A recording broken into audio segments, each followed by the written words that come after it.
Hey everyone, welcome back to the Heaven Bound podcast. My name is Claudia Campbell. I'm your host as always, and I hope your Tuesday is going great today.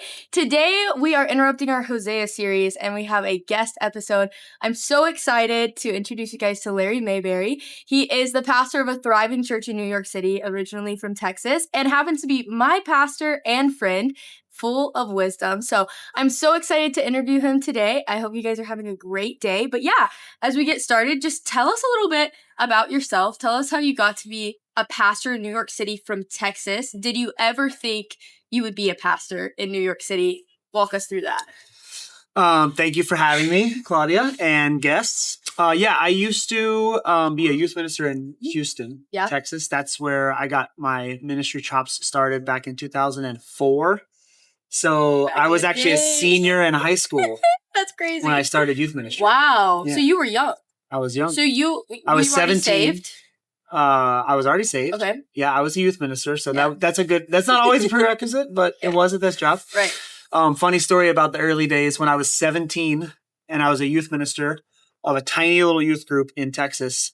A fellow senior in high school. There was one senior in high school and a bunch of junior hires that were there. That's why they hired me. And one of my students, my peer, she was a senior, but I was technically her youth minister, asked me to go to prom with her. No way! That's crazy. Yeah. While you were her youth pastor. While I was her youth pastor. Did you go? I said no. No, of Classy, course not. Oh, that's crazy. No, but she's doing well now. Yeah, everybody's doing so I started then, and I did not have an imagination of being in New York specifically, but when we got married, I did tell my wife I thought we might be doing ministry somewhere else one day. Wow. And we were major city type of people. So like Houston, New York, LA, stuff like that was intriguing to us. Mm-hmm. So in 2011, we've been married 7 years. Yeah. That's when we moved to New York City to plant a church. It all happened because a man that we knew stepped out in faith and said, "Hey, my wife and I love you guys." Wow. They were 10 years older than us. They said, "We love you guys. We would love to do ministry with you someday." Mm-hmm. And we are praying about planting a church in New York City, but we would not do it alone. Wow. And we were thinking about who we would like to do it with. And we both decided that we would love to plant a church with you guys if you'd be willing to. Wow. So that's how we actually got to New York City. And then you planted a church here? Yep. Planted a church in 2012 called Connection Church in Astoria, Queens. And 6 years later, that church sent Lindsay and I out to plant Queens Church, which we did in 2019. Mm-hmm. And that's the one you were talking about in the intro. Mm-hmm. It is thriving. We've seen 83 people saved and baptized in the last 6 years and 19 people just this year. Wow, it's been crazy. Incredible. You've been around for some of those at the beach baptism that we had this summer. And then you've probably been here for a couple baptisms at the church, or at least one. I have. So God is moving among people of all ages, multiple ethnicities. There's over 30 nations represented in our church. It's a beautiful thing to minister in the city that most of the United States has written off. Mm-hmm. But God has certainly not done that. And he is moving here. He is. Which I love you've that. witnessed the last 5 months. I have witnessed it. It's been so cool to watch Queens Church grow. Like, even in the short time that I've been here, but also just like seeing how healthy the church is. I think it's been so cool.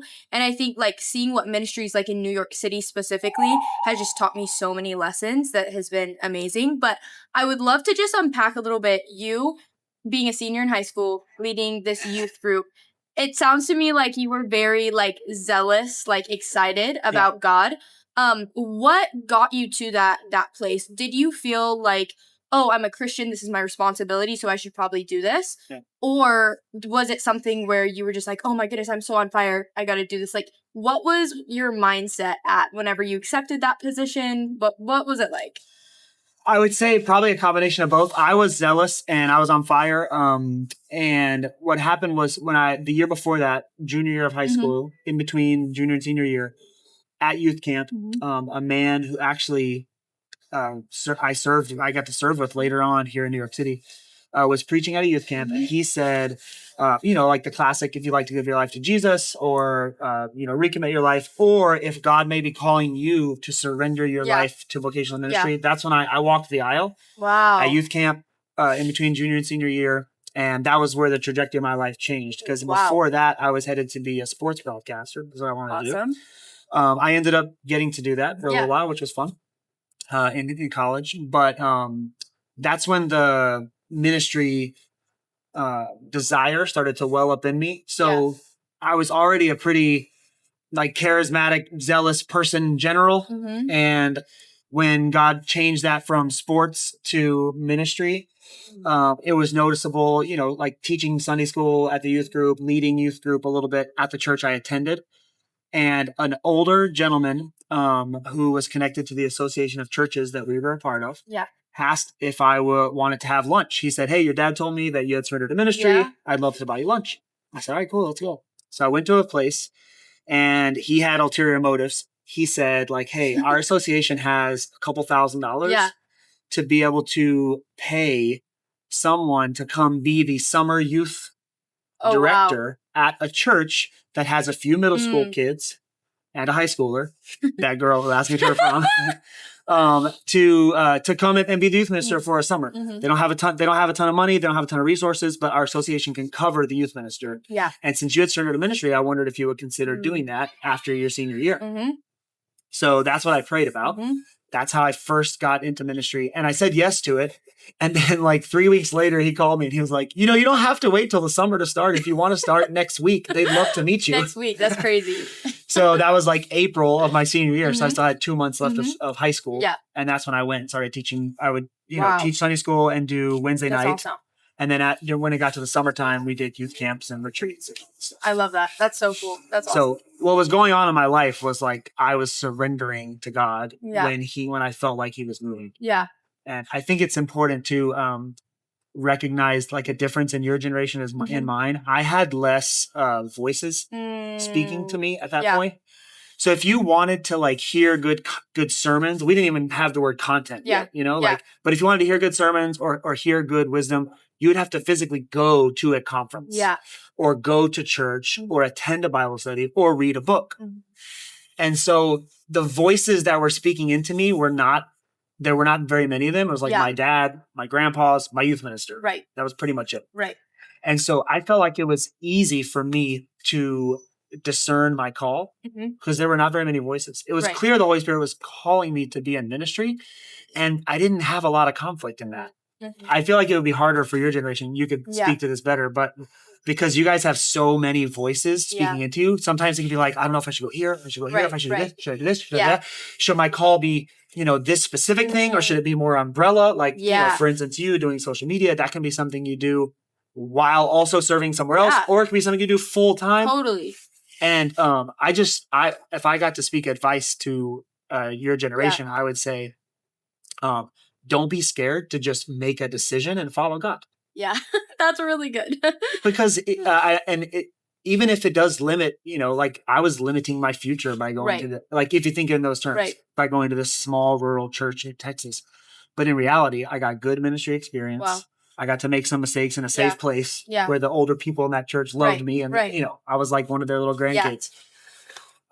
And it was a risk, but it was a risk that led me to where I am today. And I'm glad I took it instead of being paralyzed by decision fatigue, which I feel like happens a little more now than it did when I was a kid. Yeah. So that's really interesting. I really like that you brought that up because I do think in my generation, something I notice a lot is we have so many options. It's not just A, B, C, or D. And, I'm going to choose one of these 4 options. It's like a million different options in a million different ways. And I saw this quote recently that was like, maybe we were never really intended to see everything. Like, and we are. I don't really think that we were intended to see everything.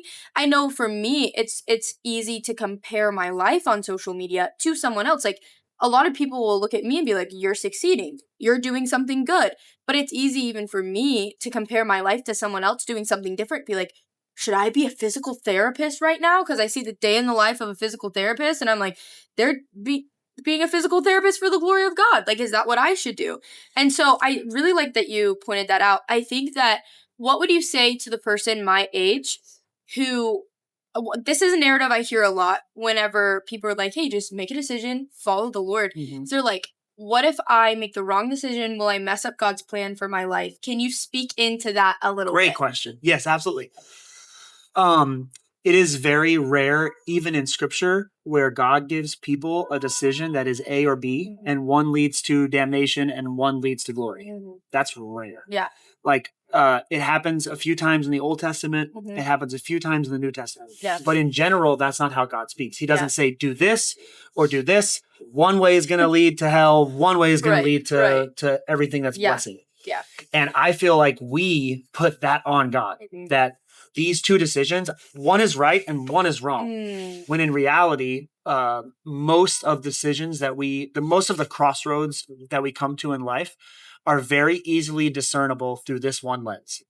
Can I do this and glorify God? Yeah. If the answer to that is yes, so it leads us away from sin. Because if one of your decisions is sinful or rooted in greed or pride or lust or something like that, then the answer is clearly no. You cannot glorify God and do this. Totally. So then don't go that way. Go the other way.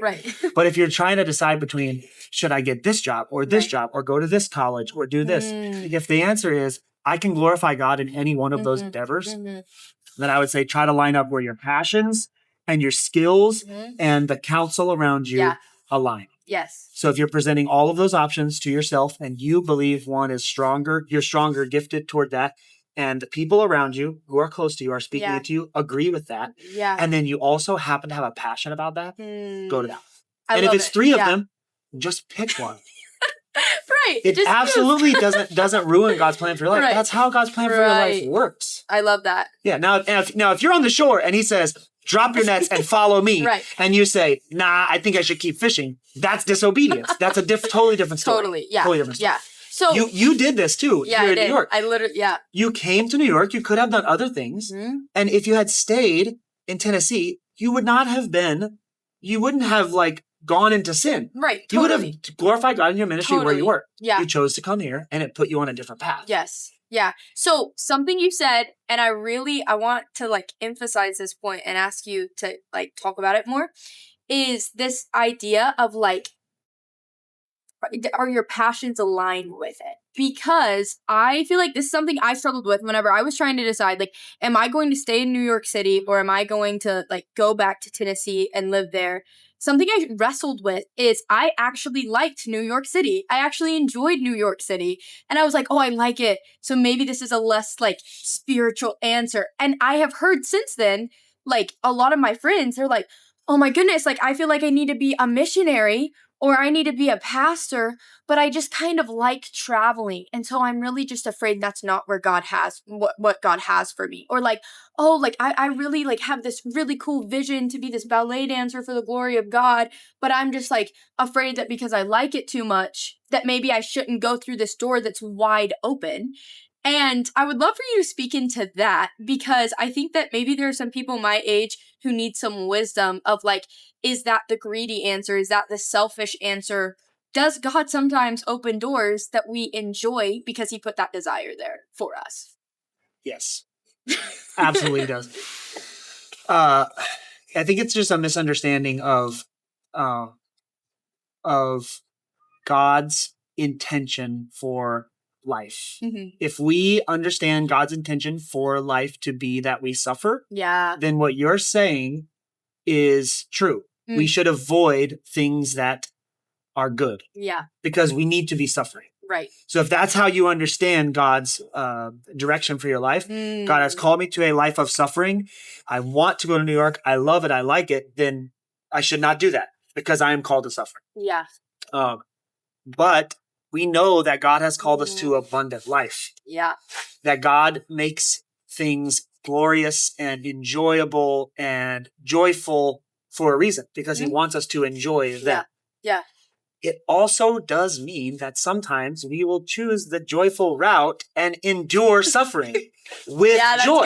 That's good. So just because we have suffering doesn't mean we don't have abundant life. Right. But to avoid something that seems abundant and filled with joy and filled with something that we like because it means that we might suffer less is not, in my mind, in alignment with how God lays out his plan for you. Yeah.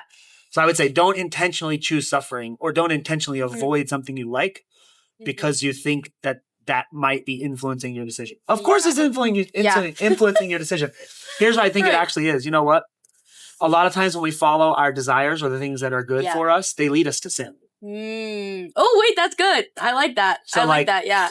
Let's use like food as an example. I love ice cream, but I know I shouldn't eat too much ice cream because it leads me to be a glutton. And then it leads me to be unhealthy in my body. And I know my body's a gift. It's a temple. So I need to treat it with respect. So I'm going to avoid that good thing because it is bad for me. If you put that on a city or a direction in your life or a college that you're trying to choose from, I think that's I think that's something that you're putting on to God that is not there. Totally. You're trying to avoid it just because it's good. Right. Because you don't want to get too much of it or get addicted to it. Yes. Yeah. I think I really like that. I think something that I wrestled with in my own personal walk with Christ recently is I was talking to him about something I enjoyed and I was like, oh my goodness, and it was actually me doing social media for the glory of God. And I was just wrestling and I was just like, God, I don't want this to ever become about me. I don't ever want to just totally stop looking to you or becoming dependent on you. And I was like, oh God, even sometimes the pressure of following God and being some sort of leader, a spiritual leader, can be a lot. And so I was just like, okay, God, so I enjoy doing this. Does this mean I'm selfish or greedy or whatever? And I was just really wrestling with this whole idea for a few weeks. And I just was like, okay, well, do you just want me to surrender it all? And it was so funny. I just felt the Holy Spirit so loudly be like, no, that would be you running from it. I didn't call you to run away from it. I called you to learn how to steward it. And I think that's a similar thing, college A or college B. If you really enjoy college A, there could be a point where you enjoy it so much that you stop becoming dependent on God. And you enjoy a blessing so much that you stop praying, you stop spending time in the secret place. But you could also really, really just enjoy this good gift God has for you and not sin. There are both options. 100%. There are both options. Marriage is like that. Having kids is like that. Making money, being good at your career, all those things are like that. Yeah. What would you say to the person who feels kind of shame for enjoying a good gift that God has given them, in their season of life? Say, I have a lot of friends who are just newly married, right? And they're married for the first time, they're loving it, but then they're like, oh no, I'm enjoying this too much. Is God going to take something good away from me? I hear that a lot. When we start to enjoy something good, now God's going to take it away because he wants me to suffer. I think it goes back to that lens of how are you viewing God? Are you viewing him as someone who wants you to just constantly suffer? But what would you say towards someone who's maybe they're walking in the calling God has given them and they're enjoying it and they feel shame? For Christians, shame is Satan's way of sabotaging abundant life. So shame works differently for non-Christians than it does for Christians. So for Christians first, if you're experiencing shame, it's not coming from the Lord. Yeah. Jesus doesn't shame his followers. That's good. That's not what he does. Yeah. Imagine the story of the parable of prodigal son, where the father has an opportunity to shame the son. He could still give him all the gifts, but let's make sure I shame him first for him wasting all my money on prostitutes and on unholy living. Yeah. No, he doesn't do that. Instead of shaming, he welcomes, he forgives, he showers in grace. So the repentance leads to the father forgiving, not the father shaming. Yeah. So if you are experiencing shame from feeling blessed or favored or experiencing the good things that God has given you in life, I would say that shame then is Satan's way of trying to sabotage the good gifts that God has given you. That's really because if he can take your marriage down with shame, then he won't have to try to do it with an affair, or he won't have to try to do it with alcoholism, or he won't have to try to do it with greed or just apathy toward one another and wreck your marriage. Yeah. He can get you in this subtle way where you decide that, I'm not going to let my marriage be an example to others because I don't want others to get the misunderstanding that, my life is great. If your life is great, then use that as a platform and an opportunity to share about the goodness of God. That's awesome. What does Paul say? If I have anything, I will boast in Christ alone. Yeah. So I think what you say matters, for instance, your social media platform, how you steward it matters. How do I gauge that? Yeah. Well, go look at your post and see, are you proclaiming Jesus? Right. You should do this for yourself. I should do this as your pastor. Is she talking about Christ or is she talking about herself? Yeah, totally. Not totally ever, but as on a spectrum. Yes. Is it about about myself or is it about Christ? Yeah. Like, is the focus back on Christ? Yeah. I love it. Yeah. So I would also love to pivot and just talk about take off the shame. I would love to pivot and talk about just like ministry and stewarding ministry as a leader. I see a lot of people my age that are like super excited, super passionate about ministry, and they're like, okay, so now it's time, I'm gonna do full-time ministry. We have like social media where you're also seeing people do ministry in other ways than just being a pastor or like running some sort of, I don't know, soup kitchen. Yeah, like parachurch ministry. Yes, parachurch. Yeah, there are all of these other ways. And I really see a lot of people be like, okay, I want to do ministry full time. And maybe it's even leading a Bible study in some way, like, which is great. But I see a lot of young people get into ministry super fast. Do you ever, I want to talk about kind of the pressure of what it's like to be a spiritual leader. You have people looking at you, the influence that comes with that. Does that ever, like, I always look at pastors and I'm like, man, a new sermon every single week and you're leading this flock who all know you. And I'm like, how in the world could you do that for years and not get burnout or tired or feel this like weight and pressure? So I guess my question is, do you ever feel that way? And how do you work against that if you do? That's a big question. Yes, I feel tired sometimes. Yes, I feel, my dad says, Sunday's always coming. My dad's pastor too. And so that's kind of like this monkey that's always on your back. Like, Sunday's coming. What's today? Thursday. My sermon's like probably half written. Right, so I still have half to write now. I have 2 days plus 2 weddings this weekend. Plus coaching kids football. So yeah, it can pile up. Yeah. So here's some healthy things to think of. First, what you're looking for is important. So I'm rarely looking for balance in my life. Yeah. I'm looking for healthy rhythms. Yeah. So to me, those two are contradictory to one another. If I want to have balance, then I will typically make decisions for my own good the majority of the time. Yeah. The problem with if you want to surrender your life to full-time ministry is oftentimes you will make decisions that are not for your good. Yeah. Yeah. You know, staying up late to counsel someone when you have to get up early to write your sermon is not good for you. Right. But it might be you living in your calling in that moment. Right. So sometimes you do have to sacrifice things that are good for you. And so you can't be looking for balance. What you need to look for is healthy rhythms. Yeah. So am I leading from a cup that has been filled to the top with social media posts? Like, am I leading from my TikTok overflow? Right. Like, I mean, TikTok and social media has a great advantage for exposing us to people, to content, to ideas. But it's not a great discipler. Yeah. We should understand that. Yeah. It's just like, so maybe think of it like this in the church. People who come to church only on Sundays are kind of like those who might be being discipled on TikTok. Like, they're just getting a message every week. And it's almost like you're just sitting there scrolling your Sundays. So if you were to look at your spiritual life and the only thing on your feed is the Sunday sermon, every swipe is just a Sunday sermon, then you're probably not growing in the Lord. Right. You have to be involved in regular rhythms of prayer. Yeah. Personal prayer, corporate prayer. That's why churches have prayer meetings. Yeah. Worship nights. You need to be regularly involved in sitting with other people face to face. Yes. Yeah. So especially for people like you who are forward on social media, you could get obsessed with the screen and others watching. Yeah. Might be obsessed with like sitting in front of this camera that we're looking at and forget that there's people in front of you. Totally. I don't think you do that, but it can be a temptation. No, yeah, it is. So practicing healthy rhythms with prayer, with being relational with others, with being in God's word. These rhythms help when life is out of balance because life will get out of balance.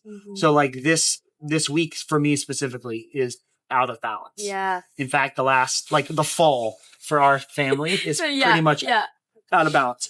We have less sleep, less date nights, less alone time with my wife, less time with the kids. Yes. Yeah. So if I was looking for balance this season, I might feel really burnt out. Right. But since I'm trying to still practice healthy rhythms in the unbalanced time, then I can still lead from those. So, those are a couple things I would think of when thinking of trying to live a life that is filled with things.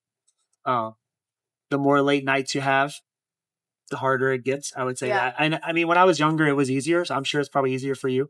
I'm 39. It's harder for me to stay up like past 1 or 2 a.m. Oh, it's still hard for me. There you go. So that just depends on the person. It'll set me off for like a week. I'll be like, oh. And then I'll do it again. I'll be like, why did I do this? Yeah. So, I mean, it takes discipline. And it's so dumb. Like, I wish I could stay up till 2 a.m. every night. I like staying up late. But, you know, I have a rhythm where I need to get up. I need to get in God's word. I need to be in prayer. You know, I need to fall asleep praying, not just crash out on the pillow. Like, that's a rhythm of mine. Yeah. And if it's so late that I just crash out, I miss like a valuable 10, 15 minutes of prayer as I'm falling asleep. Right.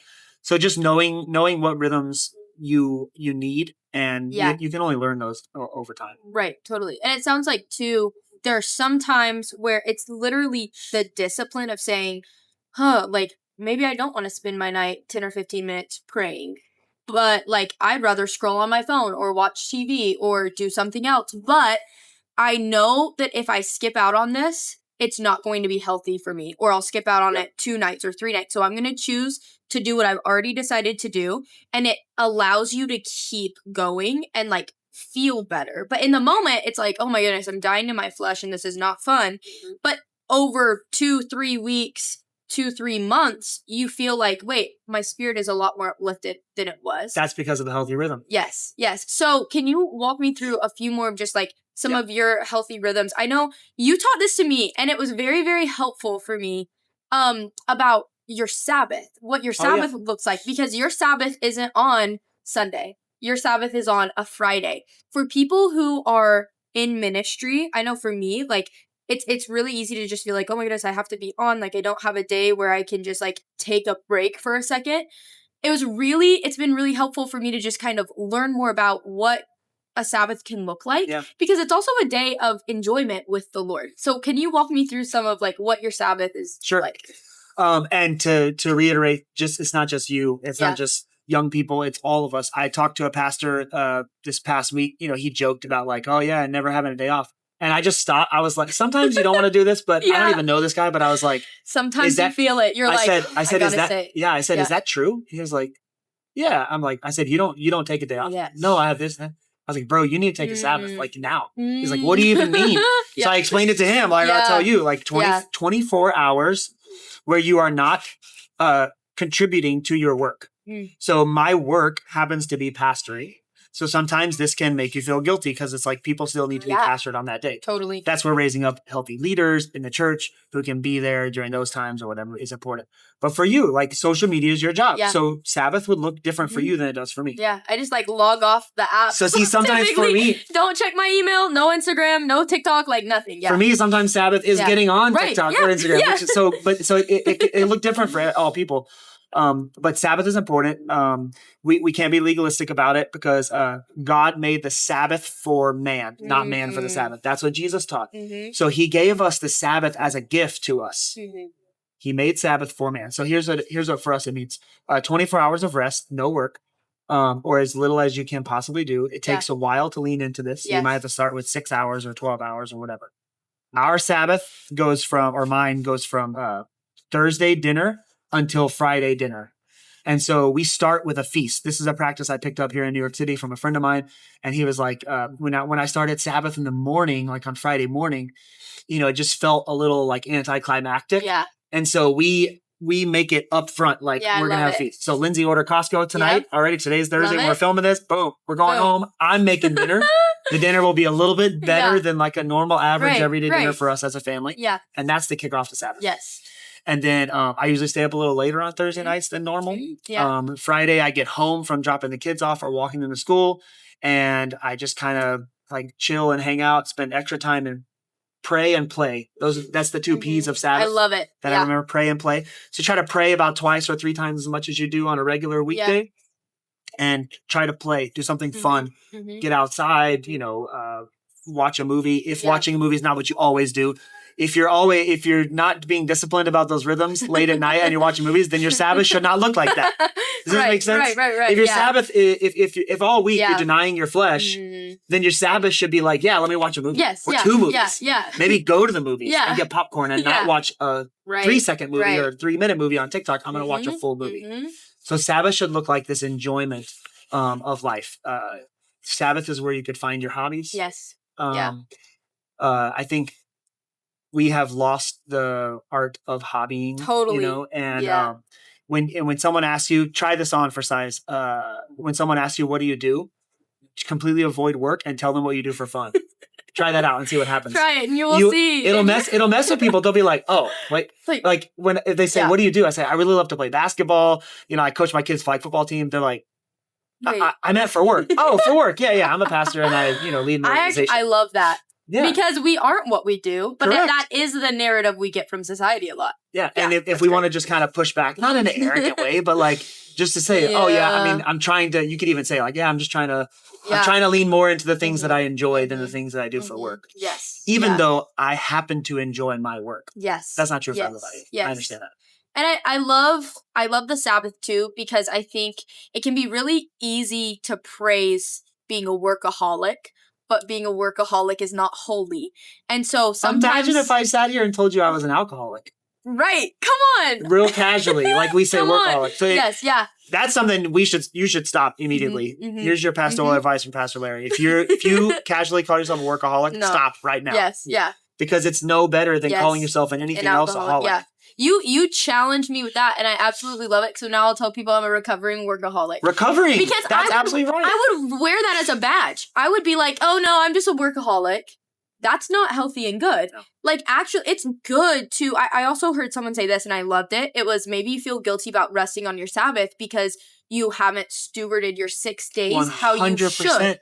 I think that you should be thinking on Monday and Tuesday and Wednesday and whatever days aren't your Sabbath, like, okay, what work do I need to get done here so that I can take my day off on the Sabbath? Like, I think that that's really helpful, because then I found I would look forward to my Sabbath because I got my work done that I needed to get done. And then I would look forward to having this time where I would hear from the Lord. I would be unplugged. Like, there was already an expectation that you're not doing work today. And that was very freeing, that I could just give myself like an off day. I think too, making sure like to still be in the secret place and being in the presence of God whenever you are in a position where you're pouring out a lot, you have to be poured into. And if you're not being poured into, I feel like it's very easy to get spiritually dehydrated. 100%. So easy to do that. Yeah. What advice would you give someone who is either in full-time ministry or they're about to go into full-time ministry as like a young person, or maybe, I don't know, maybe they're not young, but what advice would you give them?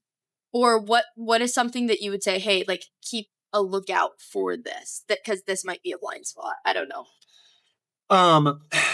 I mean, we have some serious cultural blind spots right now. I mean, an obsession with identity is a blind spot because it's always self-focused. Ooh, that's good. That's good. So the world has obsession with sexual identity, with political identity, with relationship identity, with how our identity is oriented toward others in relationships. I think all of that is a self-obsession. So as Christians, we should recognize that it's not just about, we may disagree with the way people practice this or this, but also we can fall into the same trap of focusing on our own identity too much. Yeah. So I think as a pastor, this can happen. And even if you're not going to be a pastor, but you're going to be in full-time ministry, focusing on your identity too much can cause a roadblock for you. Yeah. So I would avoid that simply by reminding yourself of the fact that God has created you for community. It's a great way to do that. And leaning into community sometimes looks like serving others completely selflessly. So one of the ways I have tried to stay grounded as a minister is to be present in the neighborhood in which I live, which is easier in New York City, I will give you, than a lot of other neighborhoods in the States. But find a local neighborhood spot that you can be if you're in full-time ministry, where you're not surrounded by Christians, where you are investing in people who can give you nothing. Like, they're not going to tithe to your church. They're not going to attend a Bible study. I mean, you might hope for that one day, but it's not happening right now. They're not going to tell you did a great job leading that sermon or leading worship. So it's people who are giving you nothing, and you're just there to love them and to give to them. Totally. they're usually non-Christians. This is usually the easiest way to get non-Christians in your life. You could also find this in collaboration with your Sabbath and your hobby, by the way. Yes. So like if you join, if you join like a pickup basketball club, or you join a flag football team, or you go to like a senior center and you say, you know what, I just want to like volunteer and be around some senior adults because they're really lonely and I miss my grandma too, or whatever. Like some of these things that you could do actively that could be restful for you are also good for ministers, full-time ministers, because you're giving to people who can give you nothing in return. And I will say that's a temptation in ministry. Yeah. Is to prioritize people who are giving to you. Yes. Yeah. So those are a couple of pieces of advice. I think that's really good. I think like something that I noticed too is, for me, one thing that I found that's been really helpful in my life is I remember I had this fear of like, God, I don't want to be those Pharisees that the Bible talks about, who like they're only doing things to be seen by other people. And it's like, whenever you're in ministry, whether that's like you're literally serving your church and your church is seeing you serve, or even if you're like a pastor's kid, people are seeing you do good things. Like for so long, my identity was like, I'm the good kid, that people are seeing me be the good kid. Yeah. So I'm doing social media, people are seeing that. There's this fear of like, oh no, God, like, is all of this in vain? Am I only doing this to be seen? And I think some of that too, I called my dad and he was like, Claudia, I really think some of this is shame that's like coming back up. But something that's been helpful for me, and it holds me in check and keeps me accountable, is I try to do things like that where, well, my ministry is social media. It's like, I want to minister to people whenever there isn't a camera recording me, when no one's watching me. I think that also goes with like being someone who has integrity. Like, is this who you are? Or are you just doing this because of the camera? And I know a lot of people who I know who have these great ministries on social media. There are several of them who like I know, and people were like, I don't know if that's real or fake. And I'm like, no, they're doing that. Like, and probably 9 out of the 10 people that they're doing that to, you don't see. But they happen to like, the camera happens to be on for one. So I know for me, that's something that's really been helpful for me, is having times where like literally no one knows that I'm a part of this or do this, where I'm just going out and I'm serving people and helping people, so that I'm just doing it for God and for his eyes. Because I think it can be like, whether it's me doing social media and being a Christian influencer, or whether it's you're working at a church and you're prioritizing people. Like, I think it can also just be easy to do things so that people can see you, and do things so that people will notice, instead of, wait, I'm actually going to do this for the glory of God. But yeah, I also liked how you talked about find times where you're not just around believers. Oh my goodness. This is something that like it's hard to do. Has been really uncomfortable for me in New York, and that I really wasn't used to. I'm used to like, maybe it also is because I'm from the South. A lot of people are around people, like church culture, everyone goes to church. Can you speak into what are some things that you've learned by being around non-believers? And can you just give us a little bit of insight, even just being here in New York City? Like, yeah. Insight from being around non-believers. Number one, they are not impressed by you, which is helpful when you're in full-time ministry. Yeah, no, they're not. No. So that is helpful, because blessed are the poor in spirit, and sometimes we get a little bit too rich in our own spirit. Yep. And one of the things that can help remind us of our poverty in spirit is being around people who don't know our influence. That's good. Yep. So they're not that's impressed with you. They're not impressed. Yeah. That's a healthy thing. Another healthy thing is to gain a perspective. Like, for instance, if you care about the lost, let's say, for instance, you're a Christian who cares for people who are not believers. Yeah. And I hope that's all of us, but it might not be true. Yeah. Being around them can help you understand what their loves are, what their objections are, what their questions are. That has been very helpful for me, because I,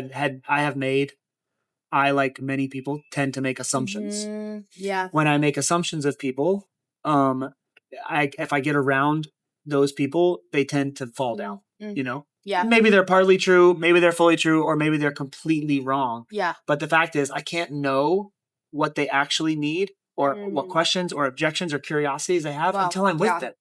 Totally. So one of the things that I keep in my mind is this phrase, like, you have to practice the art of presence with the people whom you love, or who you know you're called to love. Totally, yeah. And that is the church. I have to practice the art of presence with the people in my church. I'm a pastor.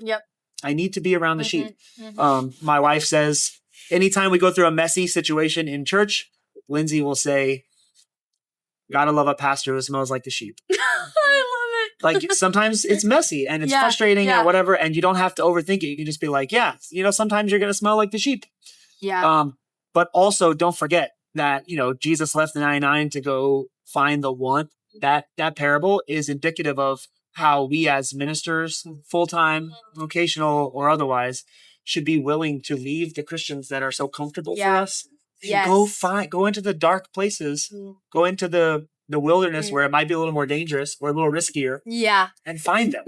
Totally. So I've learned from being around those people that oftentimes they're a little more tolerant of our beliefs than we might give them credit for. They are, yeah.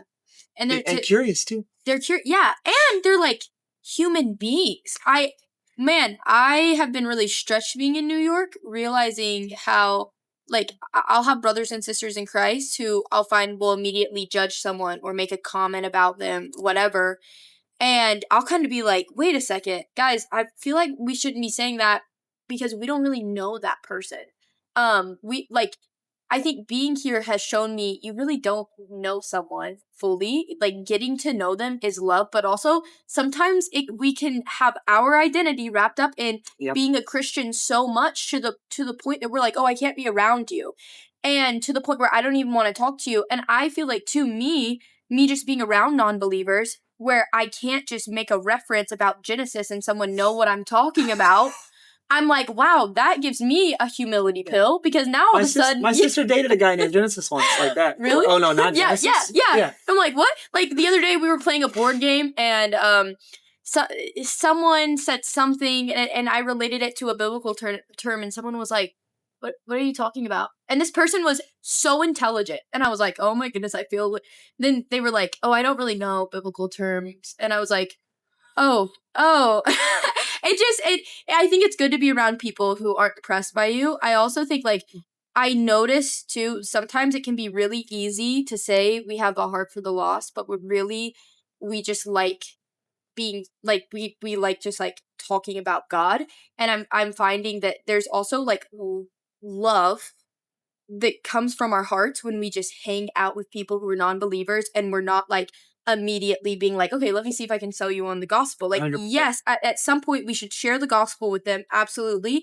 But it can be easy too for us to just almost look at them like a number on like a chart, and like, okay, well, I met my quota of sharing the gospel to you today. Like, looking at them like a project instead of like an actual person. And like, what would happen if I just showed them a lot of love? And then through our conversation, we get to know them and then share the gospel with them. I think that sometimes it can be easier to just like want to immediately go for, oh, you need to be fixed because I see you're struggling with this and this and this, and instead of let me get to know you and show you love, because there could probably be a lot more there. So imagine if Jesus did that to us. I mean, what did he do? Jesus moved into the neighborhood. He incarnated himself. He came and dwelt among us. So he moves into the neighborhood, and then he lives 30 years. Yes. And then he goes and finds his disciples, and he's like, hey, let's go present this gospel to the world. I love it. So he moved to us, toward humanity. He learned who we are. He endured what we've endured, even being tempted, but without sin. And then he displayed to us the gospel. I love it. And that's how we are called to be to our non-believer friends. You need to move into their neighborhood. So even if you're like struggling, how would I even do that? I mean, you need to find ways to be around lost people. As simple as that. Your neighbors, your friends, your coworkers, you need to hang out with them. Yeah. Like, you need to stop hanging out with your Christian friends sometimes and go hang out with them. Yeah, totally. It's true. It's true. Yeah. I love it. That's great. Or take a Christian friend with you. Yeah. But make the ratio higher of non-Christians than Christians. Yes. Yeah. And don't make fun of the non-Christians you're hanging out with, especially if you're in a culture where Christianity is like the normal thing. Yeah. Like, don't just make fun of them. Like, actually seek to understand them. Seek to understand where they're coming from. you know. So one last thing I want to talk to you about, because you have given me a lot of good advice in this area of my life, but also because you are a pastor in New York City. I would love to ask for you to give them some dating advice, because there are a lot of people, something that I realized in moving to New York City, there are a lot, I don't know if there are more single people, but people don't get married as soon in life. So what are some Correct. things It's like more than 10 years later for a New Yorker. Totally. And so it's like it's actually normal to be single until you're like even 35 sometimes. Yeah, 35. So you're around a lot of single people, a lot of single adults. What is some dating advice that you would have to give, or even blind spots that you're like, hey, maybe notice this if you're single and you want to date someone? Single and you're ready to mingle. Yes.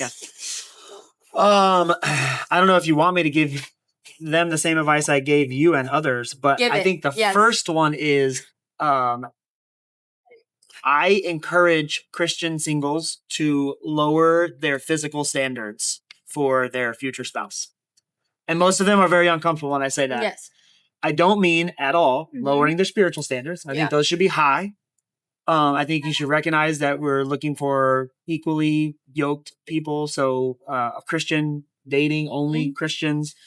I think that there needs to be grace into like the level of maturity and look at like a growth trajectory much more than like how deep they are right now. Yeah. But setting all of that aside, let's say we're on the same base with all that. Right. I think people set too high of a standard for themselves for what their spouse should look like physically.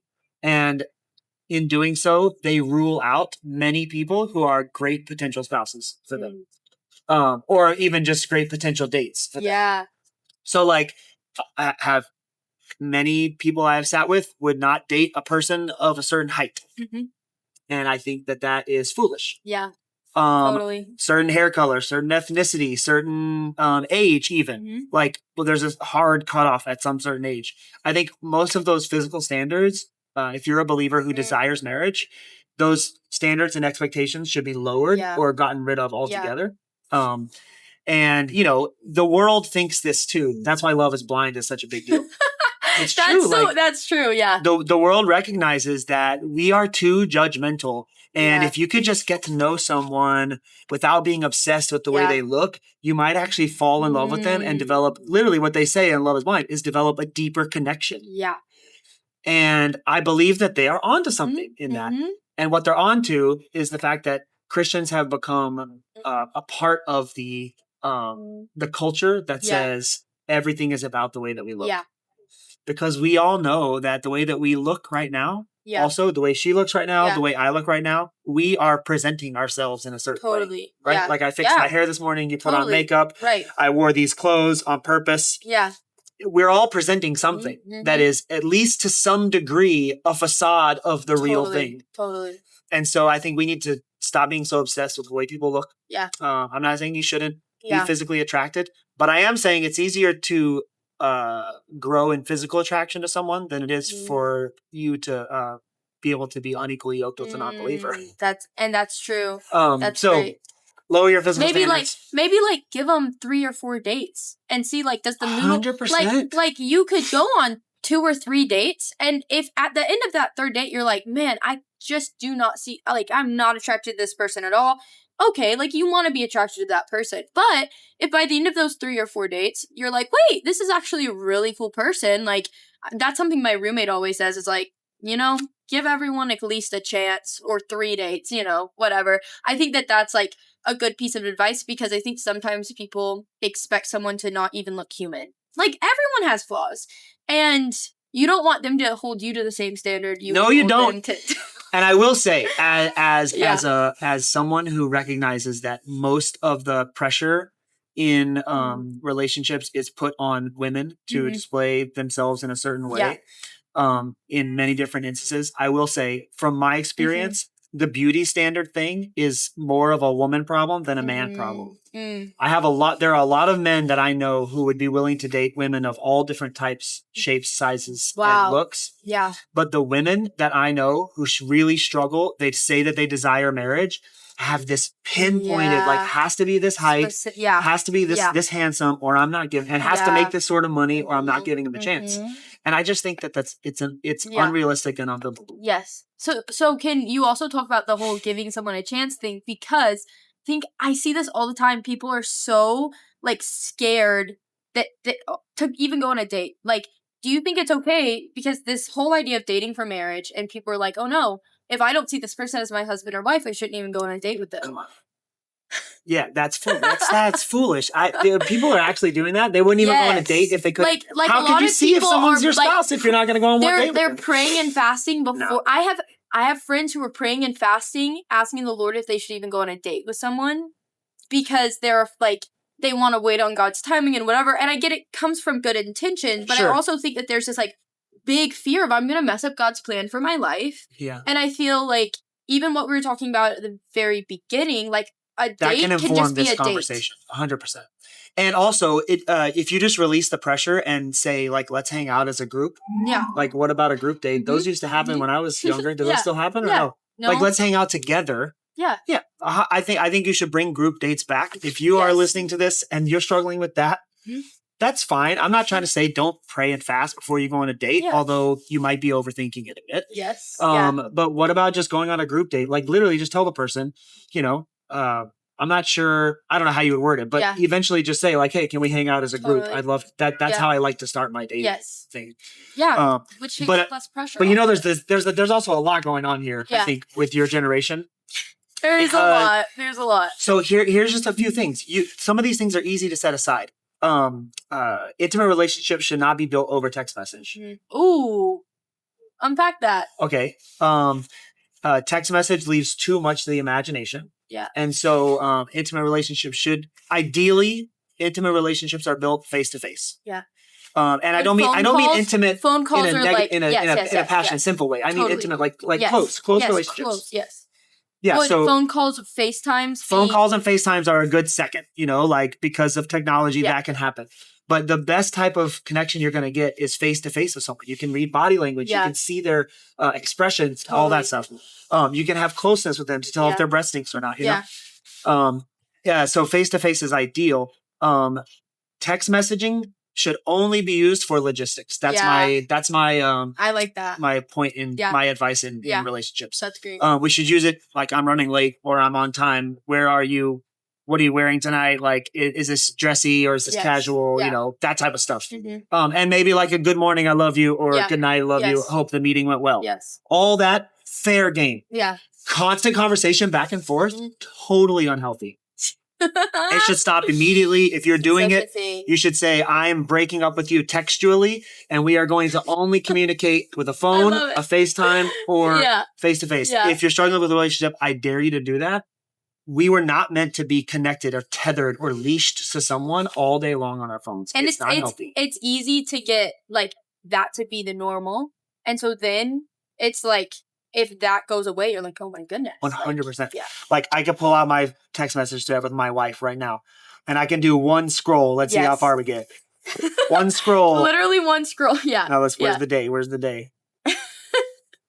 We're on Saturday, and that's like that's awesome. So a lot of people that would happen in 30 minutes. Yeah, that's and great. We're at last Saturday. That's awesome. You can scroll up to the selfies when I was traveling 2 Fridays ago in 2 scrolls. That's great. Because you're not having conversations. You need to do those. So that's I know that might sound old school. Yes. But it's not old school. I don't think it's just good. Yes. Yeah. So if you are having a relationship over text message, I would say cancel that relationship and restart it in person only. I love it. That's awesome. I think that's all the time we have for today.